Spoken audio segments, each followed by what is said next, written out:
Many articles that I read say, stop being so concerned about what others think of you. But how do we do that? I think the gospel starts to show us the way out of this. We need to reorder the importance of who thinks and says what about us. You see, God is glorious. He's the most glorious one in the universe, and his opinion is what matters most, by a long shot. And he loves you. He loves you perfectly. Additionally, when we choose to take offense or take something personally, we're giving that person more power than God. We're making their opinion of us more glorious, and we're putting ourselves in the position of God in a way, because we're choosing to let what we think about that other person's opinion be larger and more important in our life than God himself. We replace God's opinion and his weightiness or his glory in our life with what the other person's thinking. They're more glorious.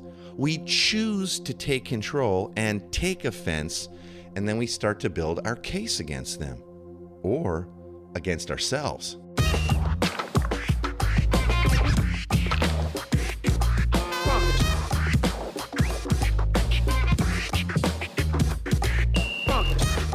Welcome to the Everyday Disciple Podcast, where you'll learn how to live with greater intentionality and an integrated faith that naturally fits into every area of life. In other words, discipleship as a lifestyle. This is the stuff your parents, pastors, and seminary professors probably forgot to tell you.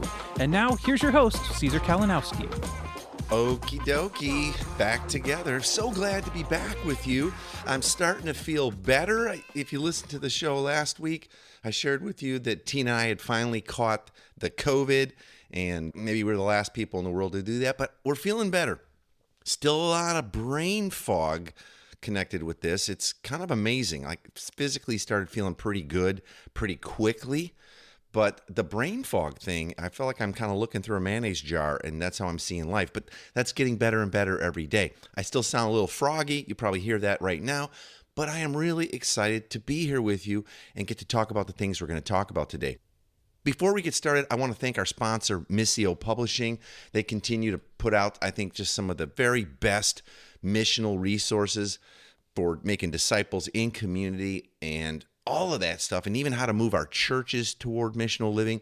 You can go over there to missiopublishing.com and check it all out. There's all the primers there. A couple weeks ago, we had Hugh Halter on, talked a little bit about the Tangible Kingdom primer. I've talked to you about the Gospel primer. There's 3 in that series. There's also Nick Harding's amazing book, Reimagine Church, that'll help you clarify the win, escape busyness, and fulfill your true purpose as the church. Really goes soup to nuts, how you move the whole thing towards missional living. We also have things by Alan Hirsch in there, and Hugh Halter's Bible book, and Bigger Gospel that I published, and there's all kinds of great stuff. So check out missiopublishing.com if you're thinking about how do I move my folks forward, or what's next for our group to study or discuss or even start to try some new things. All right, missiopublishing.com.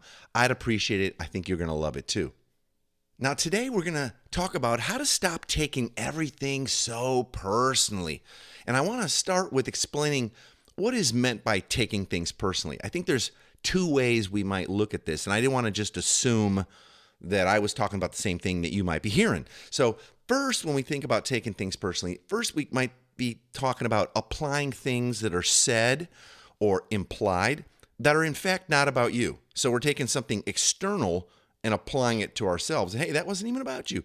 Or what we might mean by taking things personally is taking offense in a situation and being personally offended. So we're taking something someone said really personally. So those are the 2 ways, at least, that we can look at that. And I'm going to address both as we move along today. So I watched a talk recently that was part of TED's talk. You know, those TED Talks you can see on the internet and learn all kinds of stuff. They have a series called How to Be a Better Human. And this talk that I really liked was by a speaker named Frederick Imbo, who helps people develop their communication skills and interpersonal skills and all that.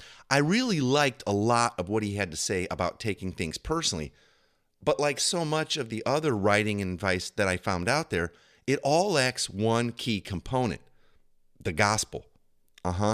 These articles and experts give a lot of good advice on how to stop taking things personally and letting it destroy you and relationships, but none of them offer good news. They all leave us with a few categories to work harder on personally, which is definitely not good news. What we need, what I want, is freedom. I want a completely different perspective on why we often take things so personally. So let me start off with a few good points made by Frederick Imbo. He says, let's say I'm driving really slowly because I'm trying to find a specific address. So the person in the car behind me starts honking and flashing their headlights at me. How do I respond? Well, oftentimes I'll take it personally. And you know this, there's so much road rage out there. Just someone honking at you can freak you out. And some people I know, they would never dare to honk at someone for the same thing in reverse. See, we take it so personally. I know I shouldn't, but it just happens sometimes. Or let's say someone cancels a work-related appointment with me at the last minute. How do I respond?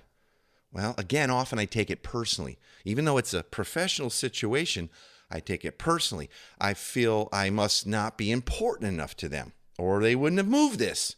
Who knows what's going on, really, but that's how I take it. Now, in my life, I give a lot of training talks and keynote speeches. I do an awful lot of that.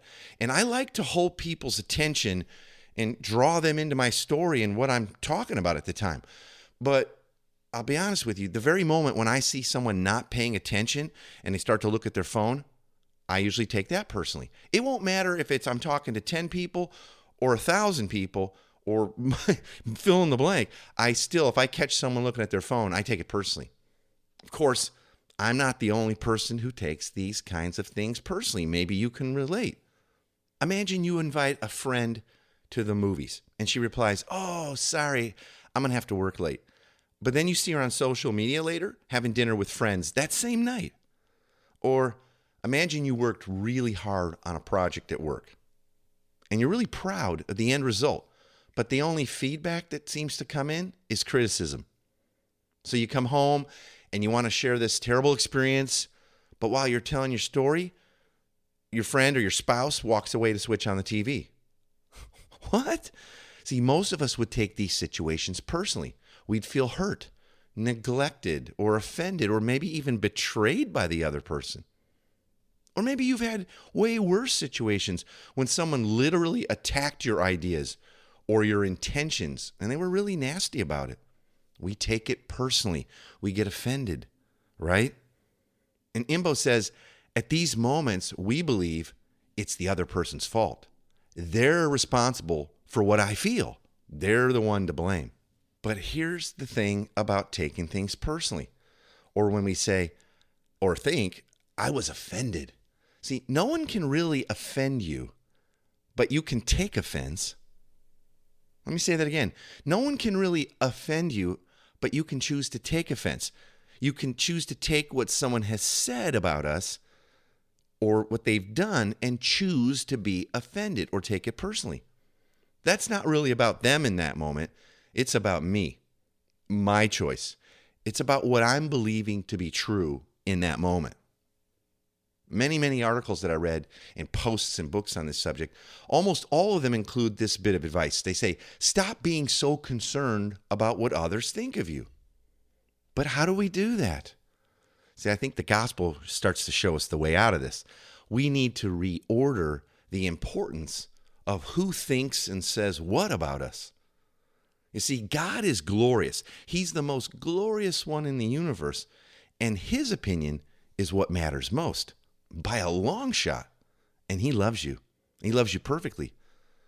Additionally, when we choose to take offense or take something personally, we're giving that person more power than God.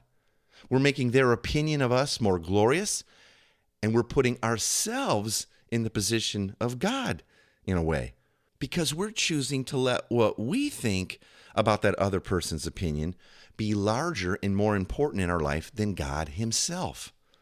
Think about that. We replace God's opinion and his weightiness or his glory in our life with what the other person's thinking.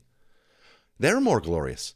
We choose to take control and take offense, and then we start to build our case against them or against ourselves. But if we believe what is now true of us because of the good news of the gospel, no one has power over us. We're free.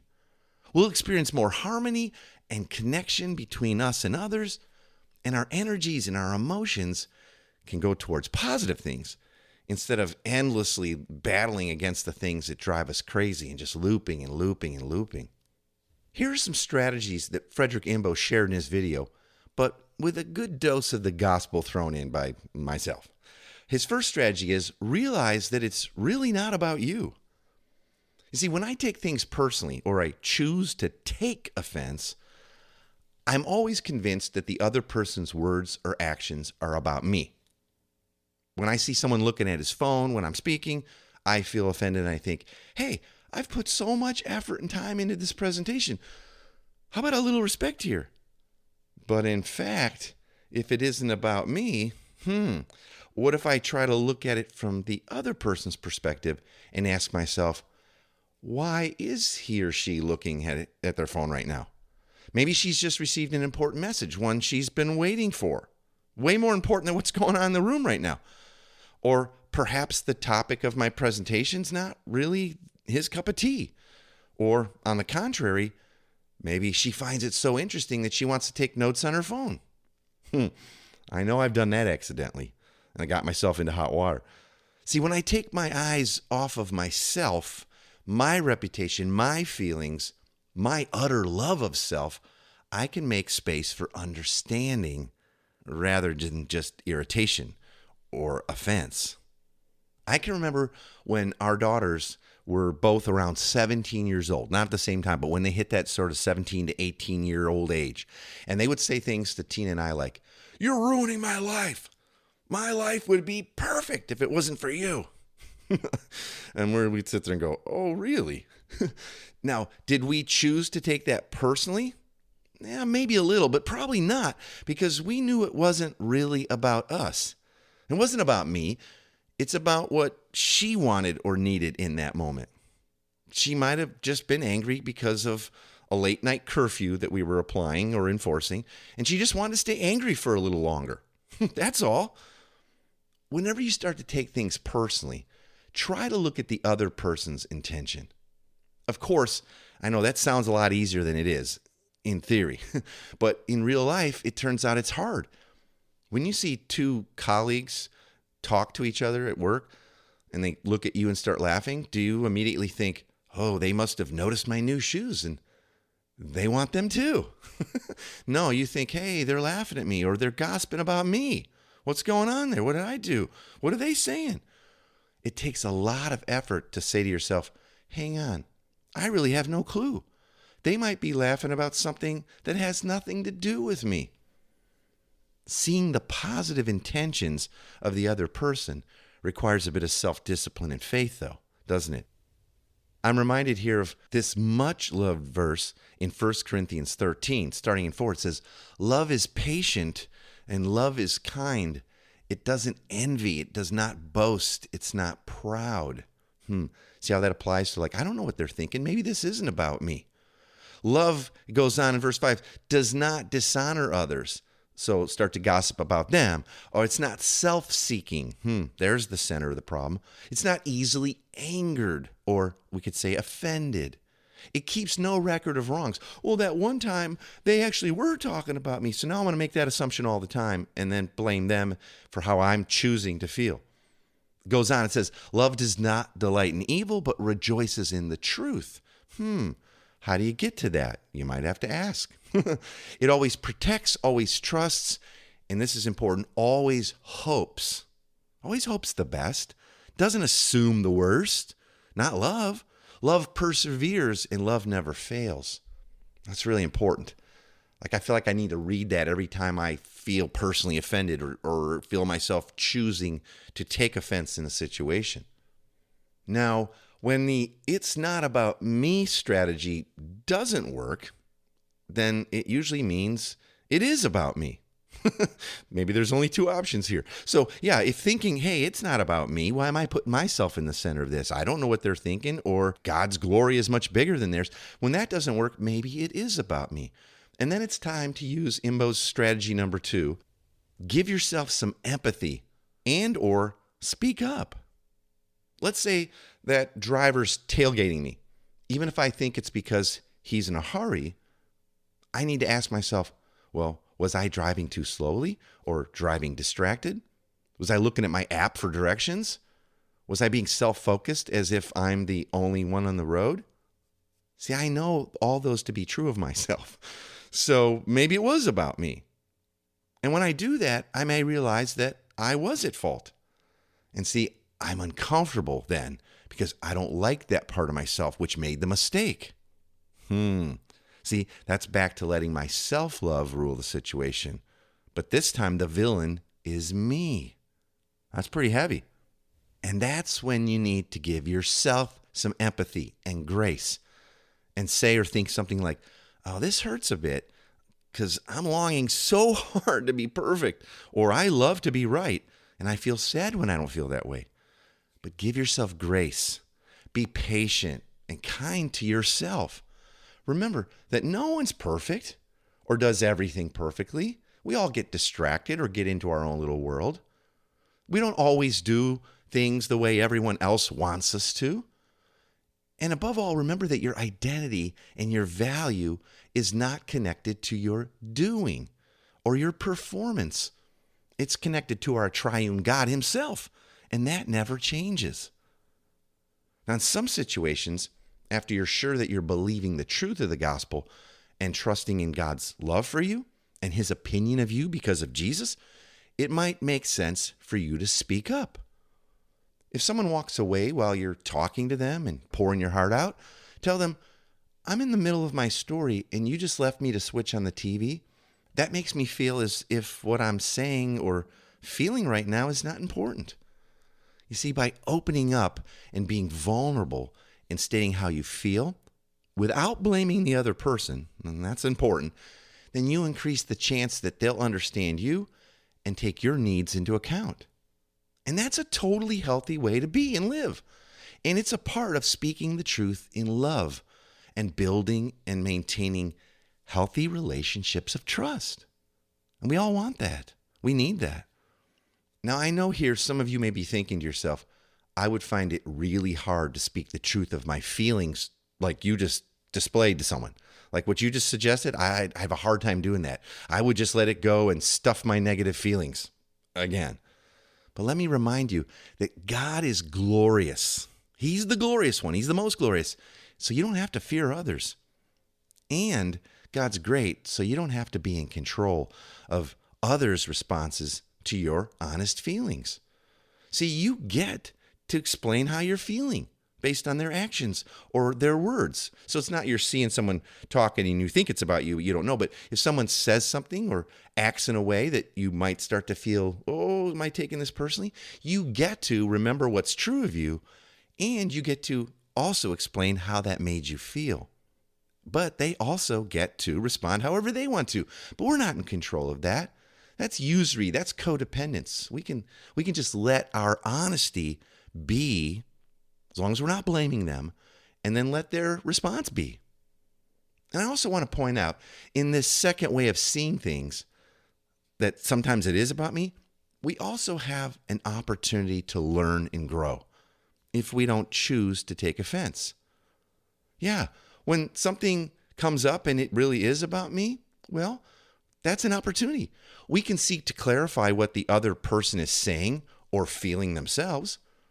We can humbly seek to improve on our skills at something or be less distracted when driving or fill in the blank, right? It's an opportunity for us. If we'll believe the truth about ourselves first, what God says is true, and then use that opportunity to grow and learn. But be kind to ourselves, okay? Be kind to yourself. No more do to be lies applied there. Just be kind. Don't beat yourself up, but use it as an opportunity to grow. And in this, I'd like to apply 1 Corinthians 13 again, but this time to ourselves. And I'm going to read it from the New Living Translation. It's just slightly different, but it'll just give us a new little glimmer there, a little perspective change on this. But now, when something is about me, we're applying 1 Corinthians to ourselves. See, we always want to apply it outward, but we get to apply it to ourselves. So it says, love is patient and kind. Hey, can you be patient with yourself and kind to yourself? Like, you're not perfect. Do you expect that? Do you think that highly of yourself? Oh, God knows you're not, but he still loves you perfectly. So you can be patient and kind like he is with us. Love is not jealous or boastful or proud or rude. So we don't have to win every argument or always be right. Love does not demand its own way. It's not irritable, and it keeps no record of being wronged. Well, that person always, and even though, this one time I did, but you do this too. See, we always want to shift that blame back to them. But love doesn't. Verse 7, love never gives up. Love never loses faith. It's always hopeful. Hey, I'm hoping to do better next time. I think I'm growing in this, but I got to get up and practice. So maybe I didn't do that the best. Maybe my presentation was a little meandering. Maybe it wasn't clear. Maybe the things I put together in print, maybe it didn't read as clearly as I thought it did. I'm still growing. I'm hopeful for that. Love endures through every circumstance. So give yourself a break. Give yourself some kindness. Give yourself some love as well. All right, now it's time to leave you with the big 3 takeaways from today's discussion. So if nothing else, you don't want to miss these, and you can get a printable PDF of this week's big 3 as a free download by going to everydaydisciple.com/big3. So when you hear these and you go, whoa, I need those, but I can't write that fast, just go to everydaydisciple.com/big3, and we'll send them to you. So here's the big 3 for this week. Number 1, it's not about you. In most situations where we take something personally, our self-love and fear of what others think drives us to be at the center of the issue. Stop choosing to take offense in the situation and try to look at it from the other person's perspective. When you choose to take what someone has said and choose to be offended or take it personally, it's not really about them anymore. It's about you and your choice and what you're believing to be true in that moment. Number 2, remembering what God thinks is true about you changes everything. If we believe what is now true of us because of the good news of the gospel, no one ever has power over us. We're free. And we'll experience more harmony and connection with others, and we can put our focus and our energy and all of our emotions towards positive things and to building trust in relationships instead of endlessly battling against that stuff that drives us crazy.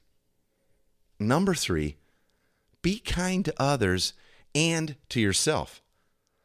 Love always hopes and assumes the best and is never arrogant and self-focused. And always be patient and kind to yourself as well. Remember that no one's perfect. No one does everything perfectly or the way everyone else wants it done. And remember, your identity is not connected to your doing or your performance. It's connected to our triune God, who were created in his image, and that never changes. That's where our value flows from. Now, all of this takes a gospel realignment in our hearts. But what a peaceful way to live and be. Practice this. Teach this to others. Maybe share this episode. Teach this to your kids early in their lives and save them a million heartaches. There is such good news in this. Hey, and before we go, if you're interested in learning how to apply the gospel like this to all of life, and learning gospel fluency, and learning a full framework for discipleship and mission, I would love to tell you about the coaching and mentorship that we offer. And I'd like to have you join us in an upcoming coaching cohort because I want to get you set up for a big win, making some big progress this fall with your church, with your community. Now, to learn everything about the coaching and even set up a little Zoom call, just go to everydaydisciple.com/coaching. everydaydisciple.com/coaching. And we'll set up a time to talk and see what you think. I'd love to be on this journey with you. Now, join me next week. We're going to talk about fixing your limiting beliefs about discipleship and mission. Yeah, so often it seems like what people want is systems and tools, and they want the full step 1 through a million. But really, we need to start with your limiting beliefs about your leadership and how disciples are made and what mission's really all about. We're going to dive deep into that next time. I look forward to it. Hope you'll join me. Talk to you soon. Thanks for joining us today. For more information on this show and to get loads of free discipleship resources, visit everydaydisciple.com. And remember, you really can live with the spiritual freedom and relational peace that Jesus promised every day.